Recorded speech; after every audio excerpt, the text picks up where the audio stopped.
Thank you very much, Ms. Mohammed, for your intervention and for all the important information you have shared with us today. And now, I would like to present our final speaker, Mr. Basharat. You may have the floor. Thank you to giving me this opportunity, and thank you to Moise Mahayuddin and his organization to remembering the unsung hero of our human rights history. They are historical heroes other than religion's heroes. I was reading about Indian minority human rights leaders yesterday, and I found that unluckily there are few heroes.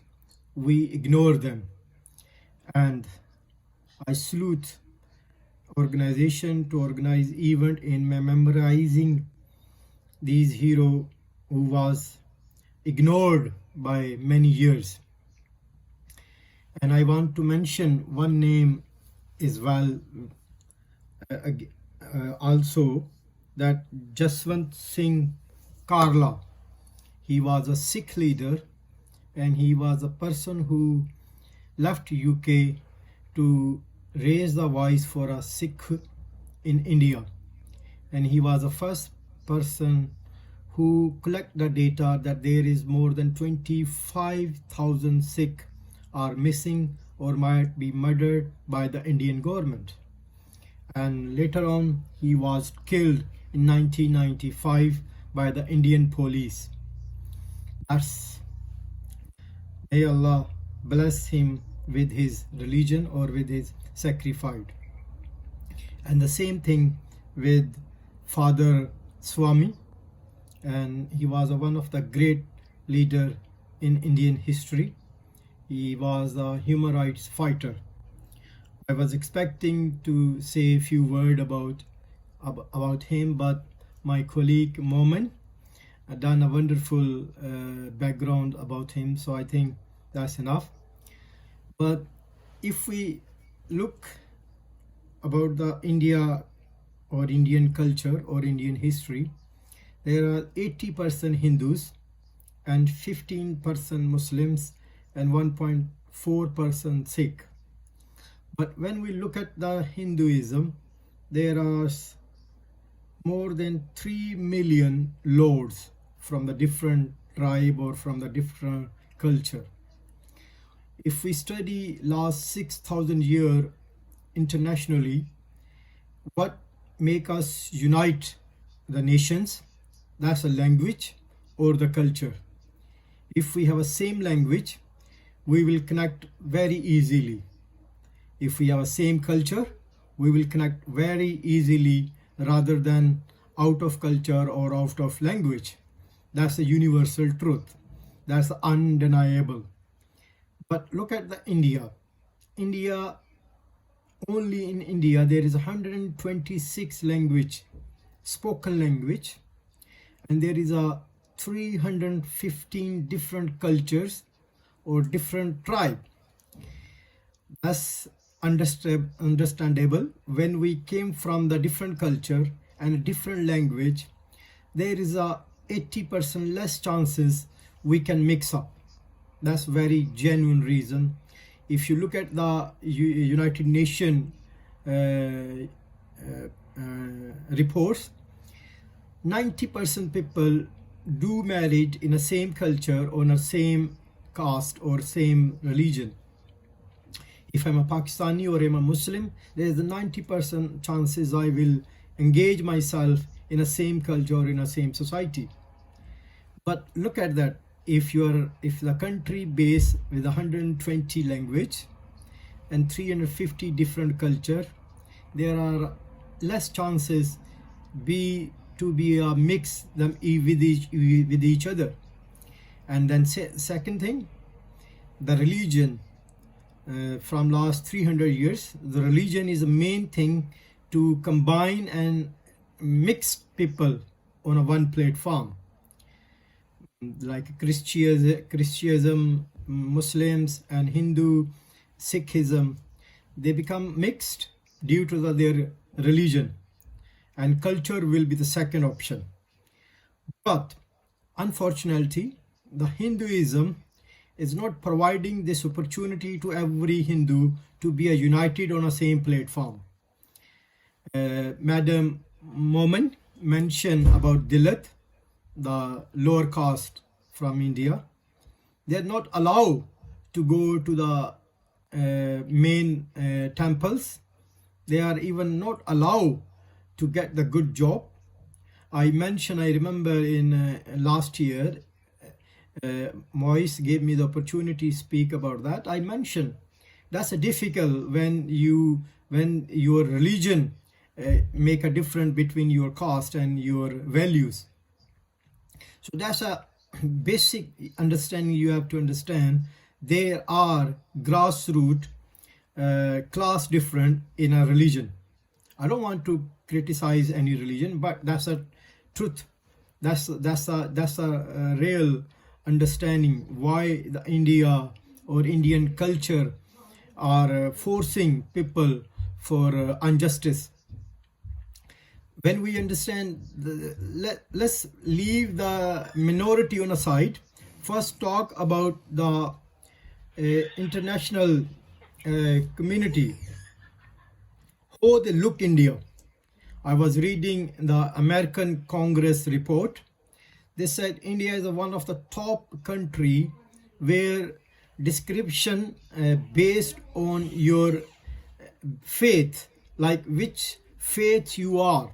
If you are a higher class or lower class, or if you are Muslim or if you are Sikh, discrimination will be applied on you without your knowledge.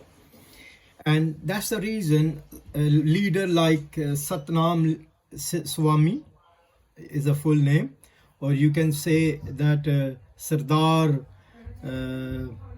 Jaswant Singh, they born because they feel their nation or their tribe or their community are not getting a justice as a normal human being. In India, there is more than 23 independence movement going on. You can start from Khalistan, you can Kashmir, Tibbeti, Nagapuri, and West Bengal. So these are people who thinks and who believes it wrongly.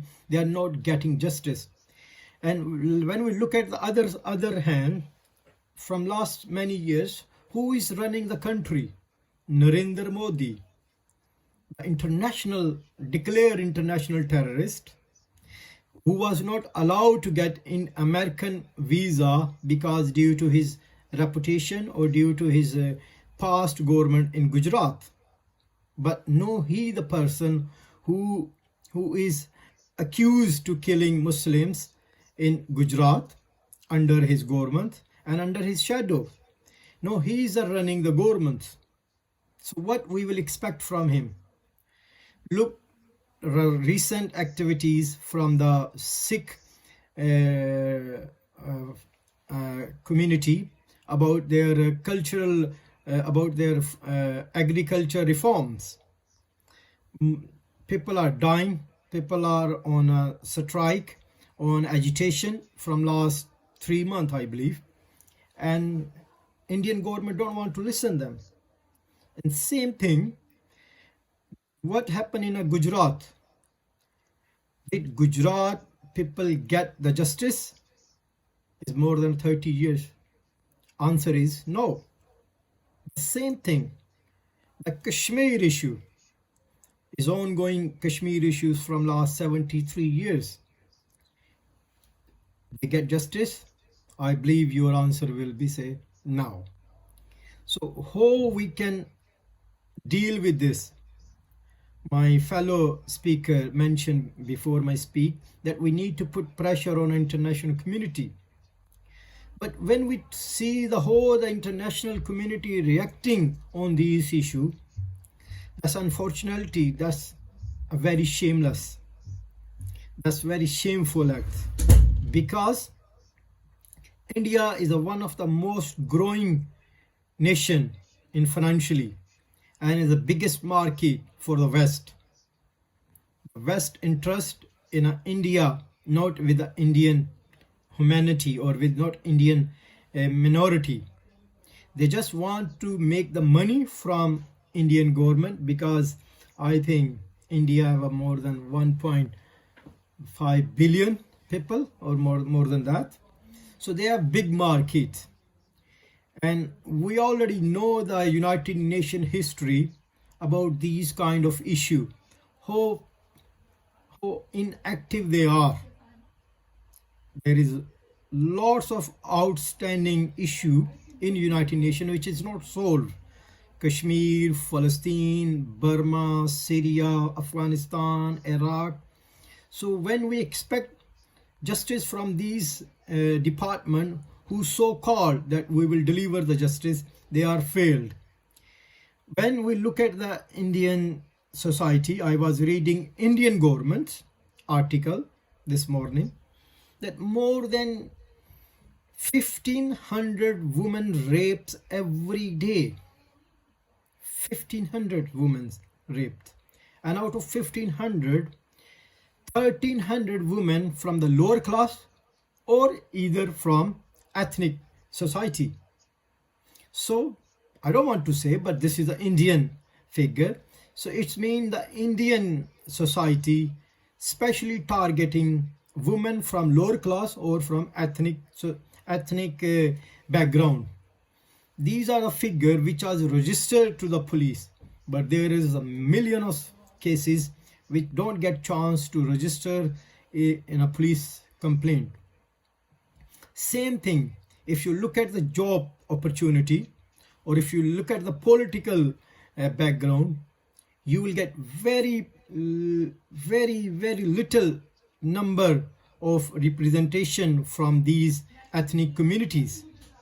So when we look at these figures, and when we look at what Indian governments depend on, that we are independent and we are secular government, so I believe that's the biggest lie on a world face. So there is no equal right for every minority. There is no equal right for every religion. That's even in Hinduism, there is no equal right for every Hindu.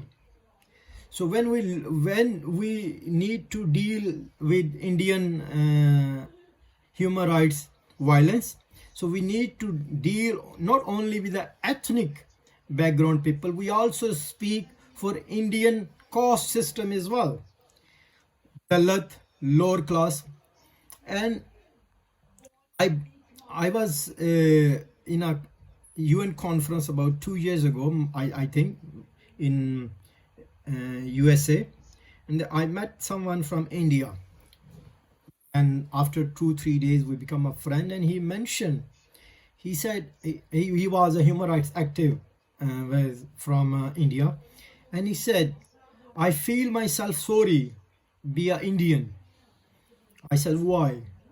He said he get chance to visit the lower class areas, and someone mentioned that it is about 20 years ago. He was telling me this story about 3 years ago, but the story belonged from 20 years ago.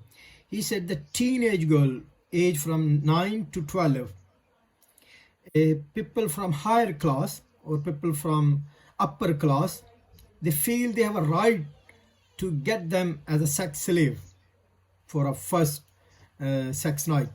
So they don't have any voice to raise. They have nowhere to go. No one have right.